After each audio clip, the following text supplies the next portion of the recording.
I think that was something that was so important to us. We had to show the struggle, not just the success, because the struggle is where we all connect. From NCPR, North Country Public Radio, this is Northwards, introducing you to people you should meet, things you should know about, and voices you should hear from Northern New York, Vermont, Ontario, Quebec, and beyond. I'm Mitch Teich. Support for the Northwards podcast comes from the J.C. Steiniger and Emmy McDonald Charitable Fund at the Adirondack Community Foundation. In support of the Adirondack Community Foundation, building stronger Adirondack communities. Hey, it's Mitch Teich, host of Northwards, the very podcast you are listening to right now, of course.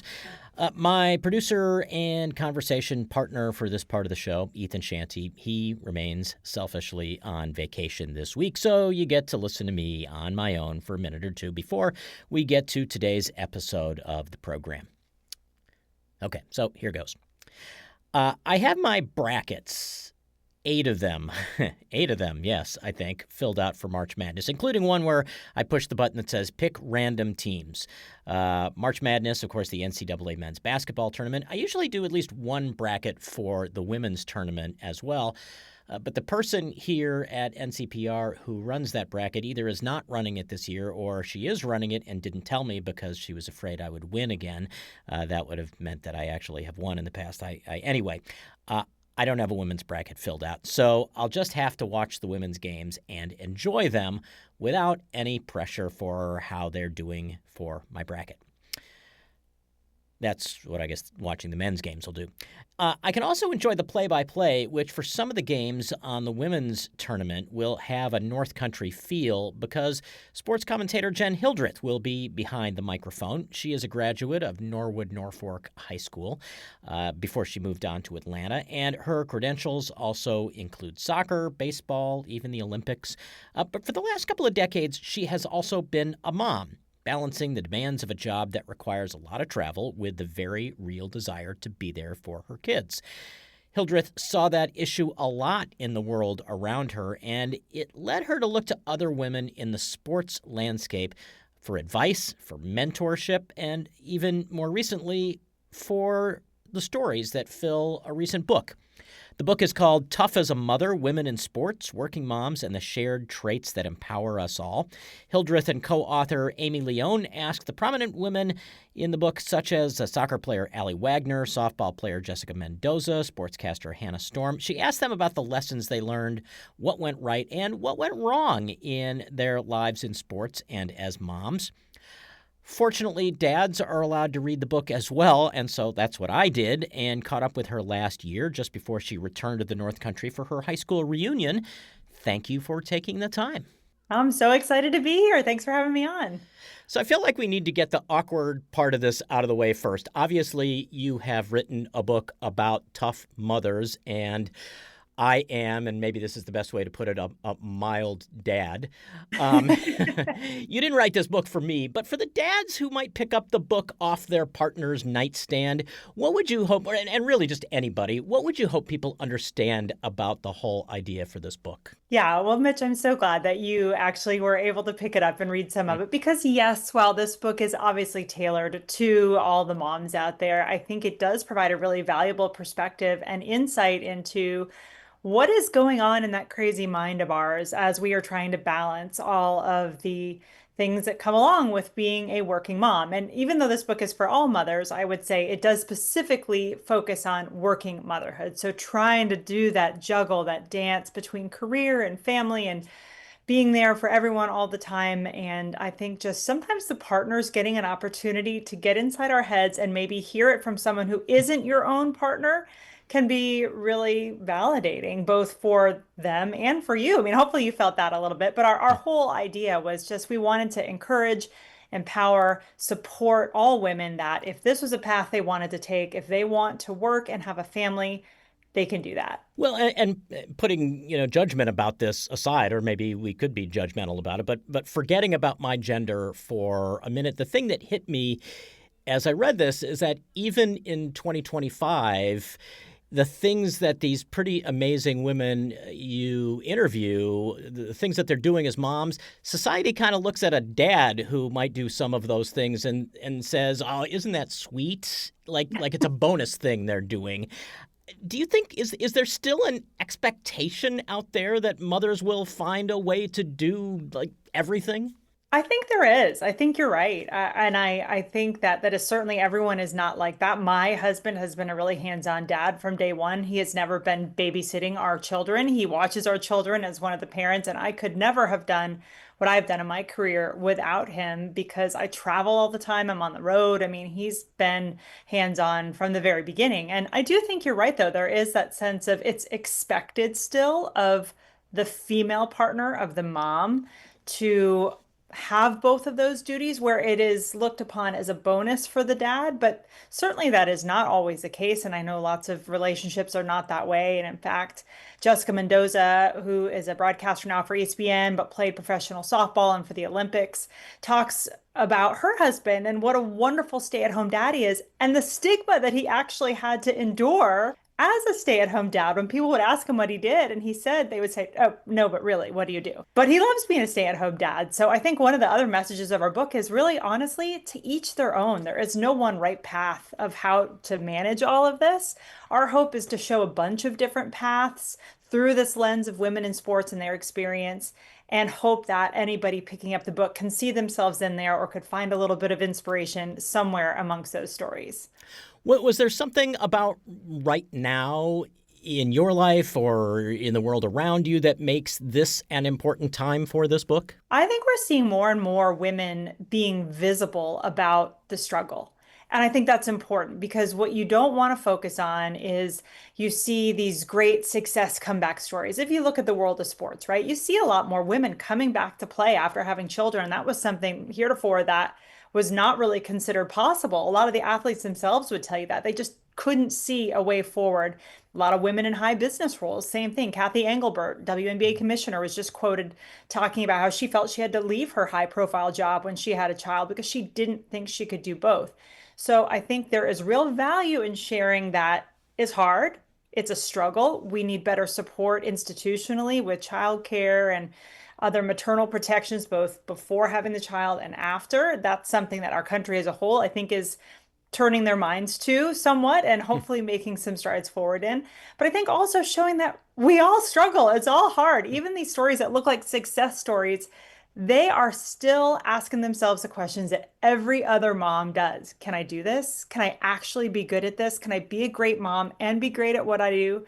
When you see, 12-time Olympic medalists like Dara Torres and Alex Morgan, who's one of the greatest success stories, if you look at the world of women's soccer, come back. She's been very visible. She's just recently retired, but she came back after having her daughter Charlie and showed that she could do both, often had her daughter right there with her before and after games.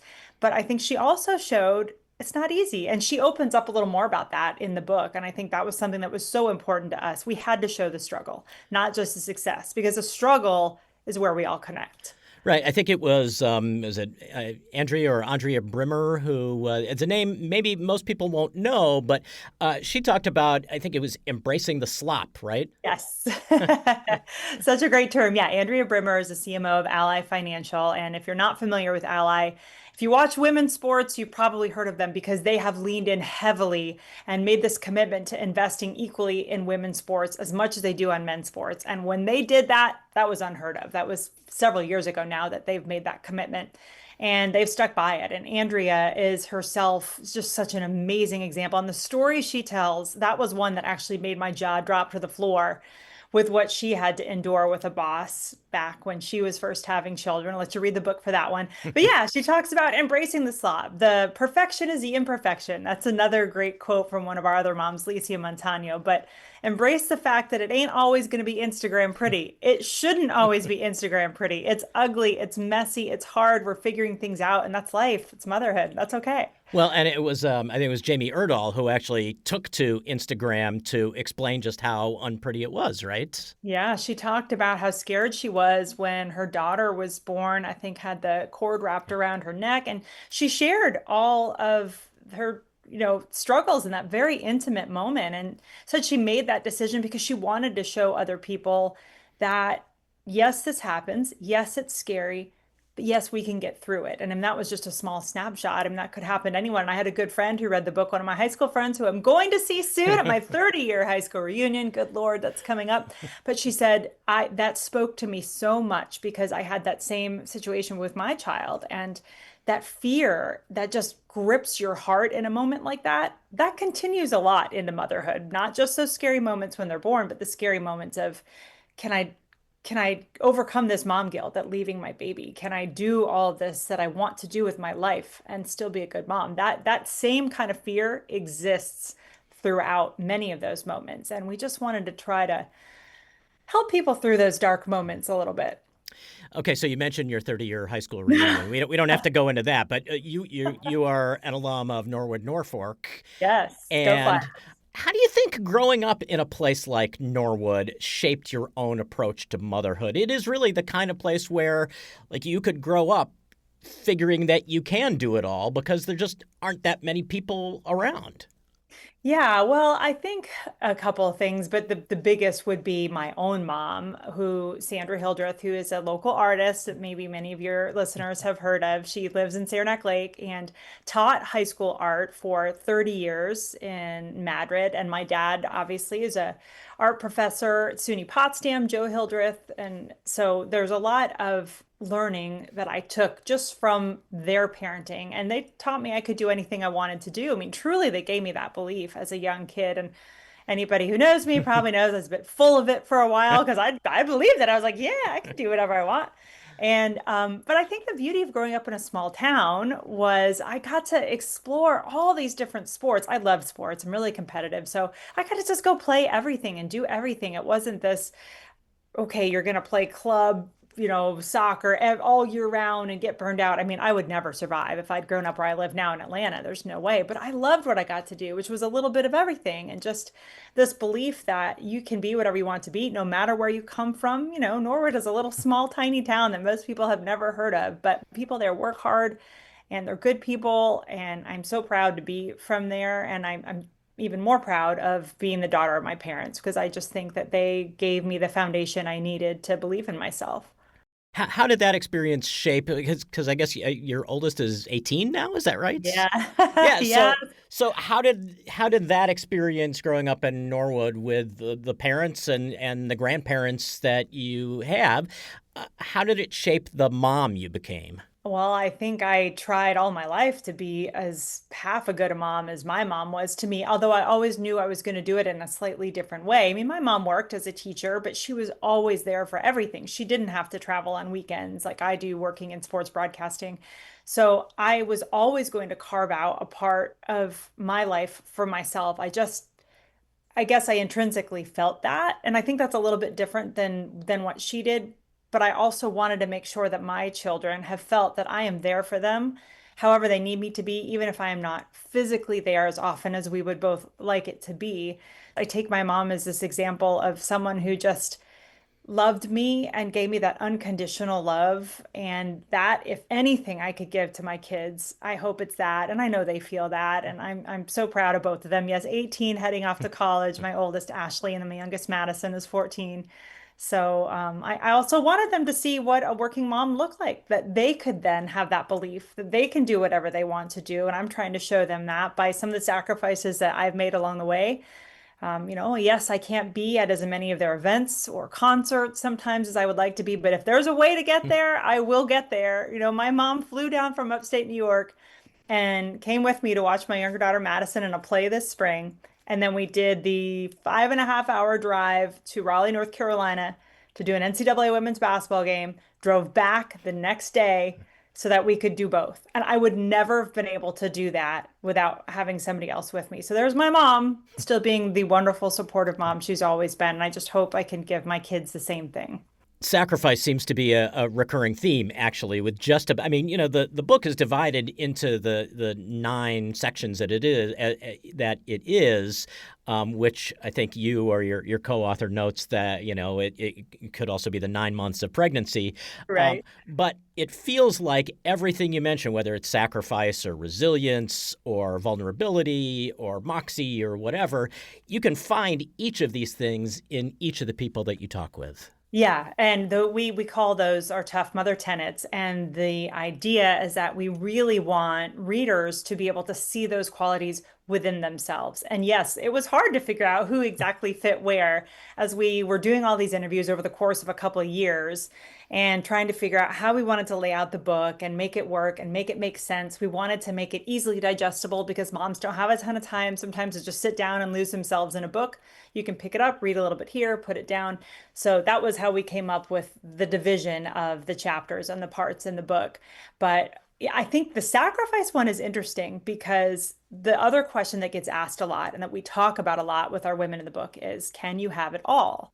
We're saying yes. However, we're saying you will make some sacrifices, and how big those are and where you sacrifice from is all so personal. And you figure out that journey along the way with your family, your partner, your spouse, whatever it may be, that you figure out where you can cut from and then where you maybe need to lift up a little more. Where do you need to give at this time? Is it to do you have to stay home a little more? Do you have to say no to some work and take a step back? Or another time to say, hey, family, look, this is where I've got to put my work on the front burner right now, but no, I'm coming back to you. This book is really about embracing all of those opposites. I mean, toughness and tenderness at the heart of motherhood. That's kind of what we wanted to play off with the title. And I think you see that throughout the book.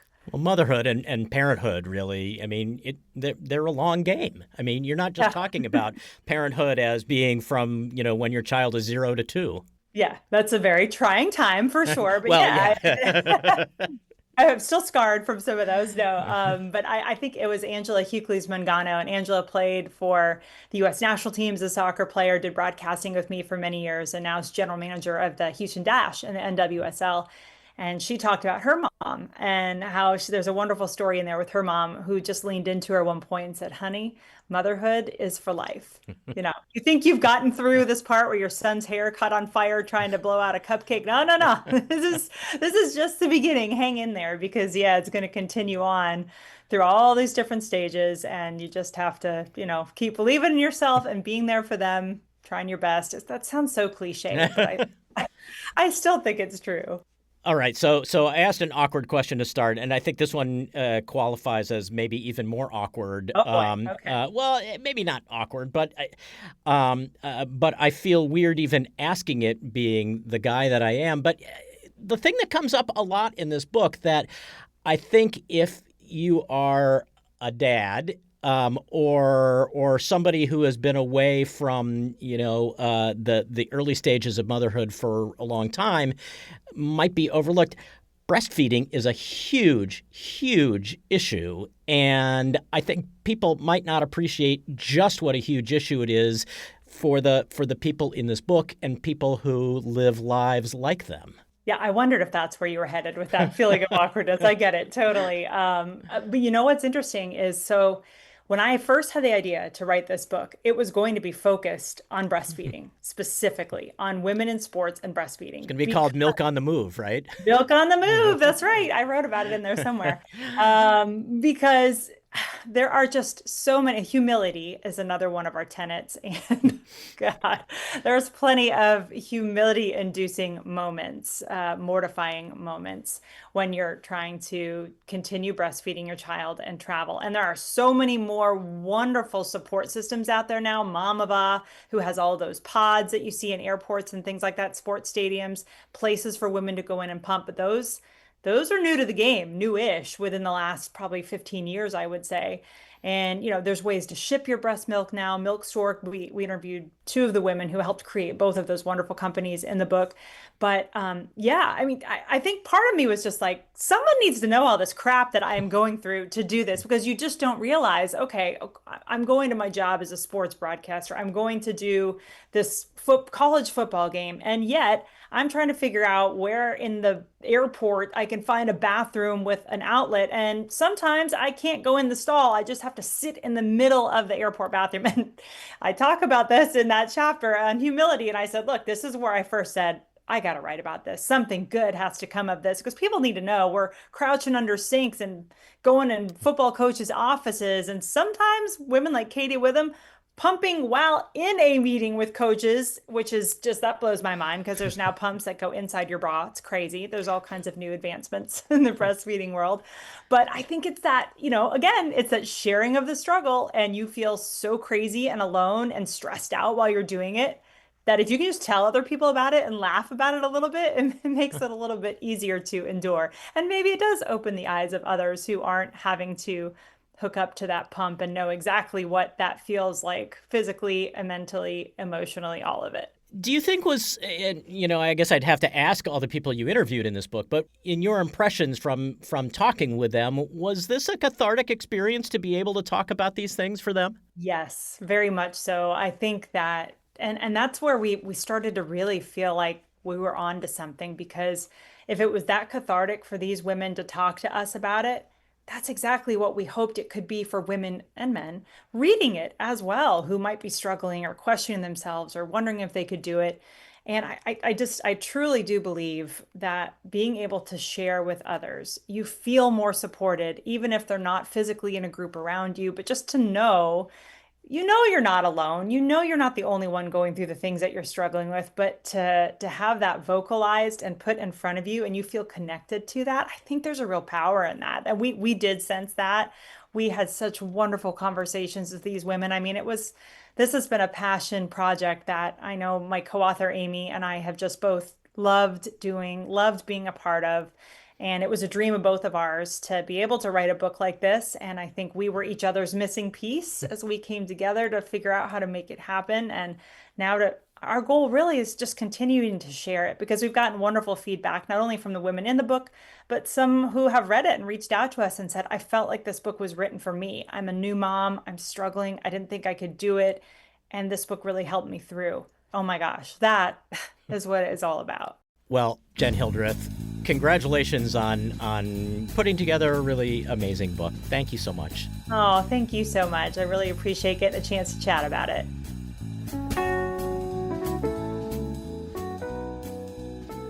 The woman you just heard is North Country native Jenn Hildreth. She's a sportscaster, and she spoke with us last year about her book called Tough as a Mother, Women in Sports, Working Moms, and the Shared Traits That Empower Us All. You can read more about the book and about Jenn at ncpr.org/northwards, or hear more of Jenn as she announces games at the NCAA Women's Basketball Tournament for ESPN. Northwards is written and produced by me. I'm Mitch Teich. Digital production work is often done by Ethan Shancy when he is not on vacation. Oversight from Bill Hanel. Caitlin Kelly does our social media, and our theme music is by the Wickmore Jazz Trio of Plattsburgh, New York. Stop by ncpr.org/northwards, and you can find all of our past episodes, support this show, and you can get in touch with us to suggest future interviews as well. Northwards is a production of NCPR, North Country Public Radio.